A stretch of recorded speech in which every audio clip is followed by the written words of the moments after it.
যদি কেউ সাহায্য করে তাহলে আমি মাদ্রাসায় পড়তে পারবো।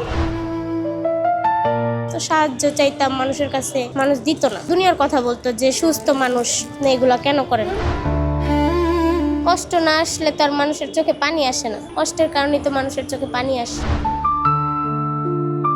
আমার আব্বুরে আমি দিতে পারবো না, লাখ লাখ টাকা দিলেও পারবেন না ভাইয়া। আমার নাম মিম, 5 বছরের বয়স। ভাইয়া আমার স্বামী মাঝখান দিয়া পিক আপ চালাইতো, পেটে হঠাৎ ব্যথা ওঠার পর ওর পেটে মানে মেডিকেল নিয়ে গেছিলাম, ঢাকা মেডিকেল নিয়ে যাওয়ার পরে ব্যথা ধরা পড়ছিল, অ্যাপেন্ডিসাইটের ব্যথা। পরে এই অপারেশন করার জন্য আমার ঘরে যত জিনিসপত্র ছিল আমি বিক্রি করে ফেলছি। তারপরে ওনার পেটের অপারেশন করছি, 75,000 টাকা গেছে আমার। তারপর থেকে উনি বেকার, আস্তে আস্তে একটু সুস্থ হয়েছে। এখন ইনশাল্লাহ অটো চালাইতে পারলেও মনে করেন 600 টাকা জমা, নিজের অত টাকা আসে না। তা আমি ওর অপারেশনের সময় অনেক ঋণ হয়ে গেছিলাম, তাই এই ঋণের জন্য আমি রাস্তায় নামছিলাম। তো সাহায্য চাইতাম মানুষের কাছে, মানুষ দিত না। দুনিয়ার কথা বলতো যে সুস্থ মানুষ এগুলা কেন করেন না, একটা ব্যবসা প্রতিষ্ঠান করতে পারেন। তারপরে এখানে লোকেরা বললো যে টুপি মাস্ক এগুলো আইনা বিক্রি করেন। পরে ওনাদের কথায় আমি এগুলো আইনা বিক্রি করা ধরলাম। আমার ছেলের দিয়ে আমি বিক্রি করে, আমি অসুস্থ, আমি প্রেগনেন্ট, এই কারণে আমি বিক্রি করতে পারি না, হাঁটতে পারি কম। তাও মাঝে মধ্যে এখানে বসি। আমার ছেলে আগে মাদ্রাসায় পড়তো, এখন বর্তমানে পড়াইতে পারতাছি না। মাসে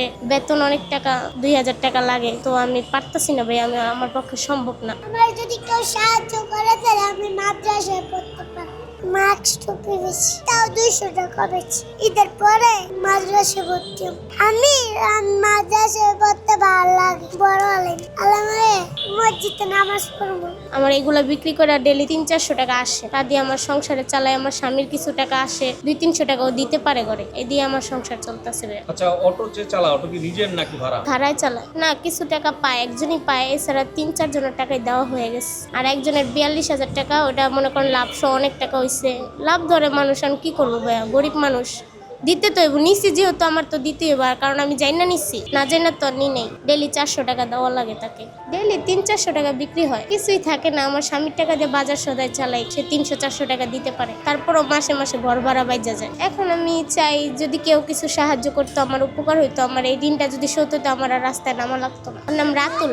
ভালো ভাত খাওয়ামু, খিচুড়ি খাওয়ামু। ভালো লাগে না ভাইয়া, আমার কি ভালো লাগবে কিভাবে? আমার একটুখানি বাচ্চা যদি এই যে মাস্ক নিয়ে যায়, আমার তো খারাপ লাগে। খারাপ লাগলে তো আর কিছু করার নেই, আমি তো পরিস্থিতির শিকার। আমি নিজে এগুলা বিক্রি করছি, এখন আমি অসুস্থর কারণে আমি বিক্রি করতে পারি না, আর পাবলিক নেয়ও না। ওর থেকে বাচ্চা মানুষ দেখে না নিলেও 5টা টাকা দেয়। কষ্ট না আসলে তো আর মানুষের চোখে পানি আসে না, কষ্টের কারণেই তো মানুষের চোখে পানি আসে। আমার খারাপ লাগে, আমার একটুখানি বাচ্চা এই যে সারাদিন রইদে রইদে বৈশা মাস্ক টুপি এগুলা বিক্রি করে, আমার খুব খারাপ লাগে। খারাপ লাগলে তো ভাই কিছু করার নেই। ইচ্ছা করে কোনো মা চাইবো তার সন্তান কষ্ট করুক? মা হাজার কষ্টে থাকলেও সন্তানরে কষ্ট বুঝতে দেয় না, আর সেই জায়গায় আমার সন্তান কষ্ট করতেছে, আমার তো কষ্ট লাগার কথা। বাবাদের কথা আর কি বলবো, বাবারা চিন্তা করে সন্তান গেলে সন্তান পাবে, আর মারা চিন্তা করে 10 মাস 10 দিন গর্ভে রাখছি, তার একটা টান আছে, সে কখনো পারবে না দিয়ে দিতে। আমার 1000টা থাকলেও তার কাছে এক সমানই, সে কখনোই পারবে না দিয়ে দিতে। আম্মুকে ছেড়ে যাবা না? না না ভাইয়া, হ্যাঁ, আমার আব্বুরে আমি দিতে পারবো না। যাবো আম্মুরে থিয়া?